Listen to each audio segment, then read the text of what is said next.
ও ফিলিস্তিনের যুবক, ও ফিলিস্তিনের যুবক, ও মুসলমান শিশু, কার ভরসায় বসে আছো? তোমার মাথার উপরে ক্ষেপণাস্ত্র যায়, তোমার মাথার উপরে রকেট লঞ্চার যায়। সে উত্তর দেয়, গাড়ির ভাড়া ফ্রি, ব্রিজ ভাড়া ফ্রি, ফেরি ভাড়া ফ্রি। কেন? অমুকের সাথে ছবি আছে। ঠিক কিনা বলেন না? এটা কয়দিন? 2-4 বছর থাকবে আর কি।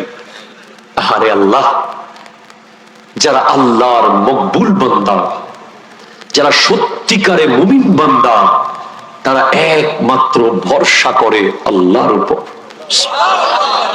আজকের দিনে আপনি যদি বলেন হুজুর এমন বান্দা আসেনি, হ্যাঁ আছে ভাই। কোথায় আছে এরা? ফিলিস্তিন।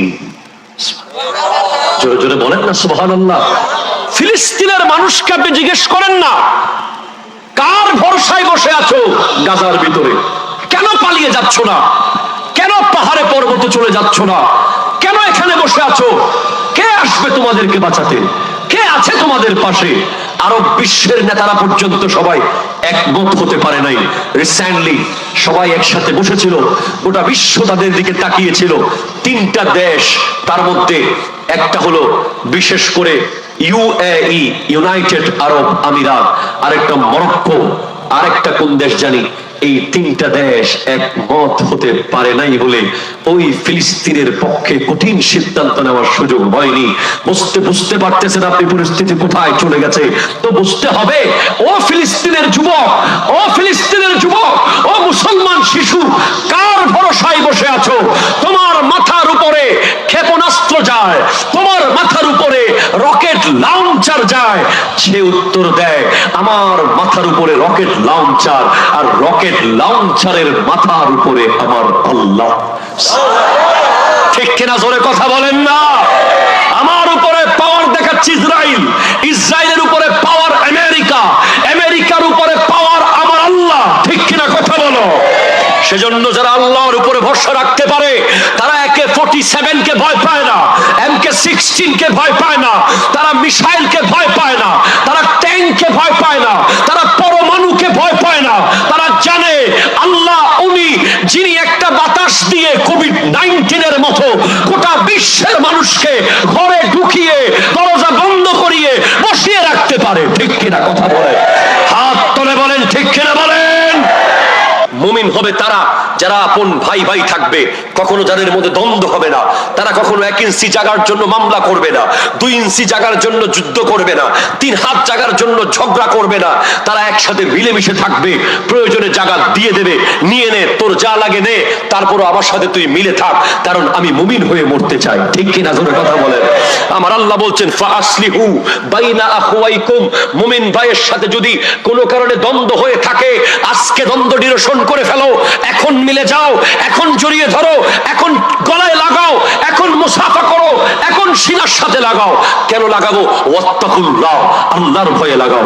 কেন লাগাবো? কি পাবো? মুমিনের সাথে মিলতে হলে তো আমার পেছনের জায়গা দিয়ে ফেলতে হবে, সামনের জমি দিয়ে ফেলতে হবে, রাস্তার জায়গা ছেড়ে দিতে হবে। হ্যাঁ ছেড়ে দে, তো কি পাবো? লাআল্লাকুম তুরহামুন, আল্লাহর রহমত পাবি। আল্লাহর রহমত কি? তোর 2টা কিডনি। কথা জোরে বলেন না, ঠিক কিনা বলেন না। আল্লাহর রহমত পাবি। আল্লাহর রহমত কি? তোর লিভার। আল্লাহর রহমত কি? তোর ফুসফুস। আল্লাহর রহমত কি? তোর 2টা চোখ। আল্লাহর রহমত কি? তোর প্রস্রাবের রাস্তা দিয়ে নিয়মিত প্রস্রাব হয়।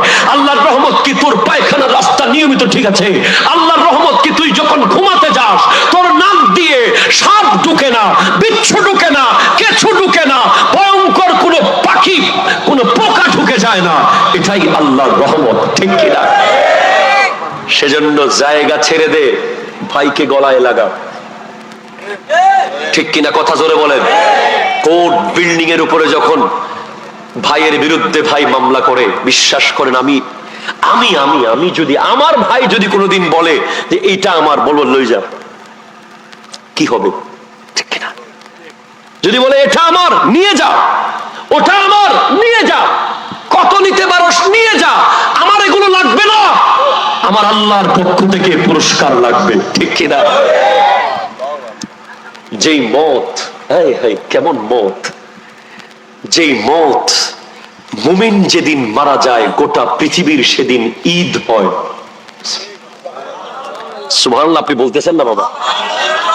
মুমিন যেদিন মারা যায় গোটা দুনিয়ার মধ্যে মেশক আম্বরের খুশবু বের হয়। মুমিন যেদিন মারা যায় আসমানের ফেরেশতারা সবাই জুলুস করতে থাকে, আজকে কে মরলো রে, এমন খুশবু কেন, এত সুন্দর পরিবেশ কেন? গাছগুলো খুশি হয়ে যায়, পাখিগুলো খুশি হয়ে যায়, সাগর খুশি হয়ে যায়, নদী খুশি হয়ে যায়, আকাশ খুশি হয়ে যায়। আসমানের 7টা দরজা একটার পর একটা ওপেন হয়ে যায়। মুমিনের জান আল্লাহর কুদরতের কদমে নিয়ে রাখা হয়। সেখান থেকে আল্লাহ তাকে দেখে খুশি হয়ে যায়। আল্লাহ বলে, যা, তাকে তার কবরে জান ফেরত দিয়ে দে। সে এমন ভাবে তার কবরে থাকবে যেন নতুন বউ তার দুলা, নতুন স্বামী যেন তার বিবির সাথে থাকছে।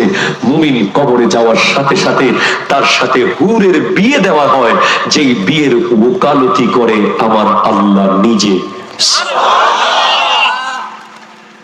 আমার তো এগুলোর দরকার নেই, ঠিক কিনা বলেন?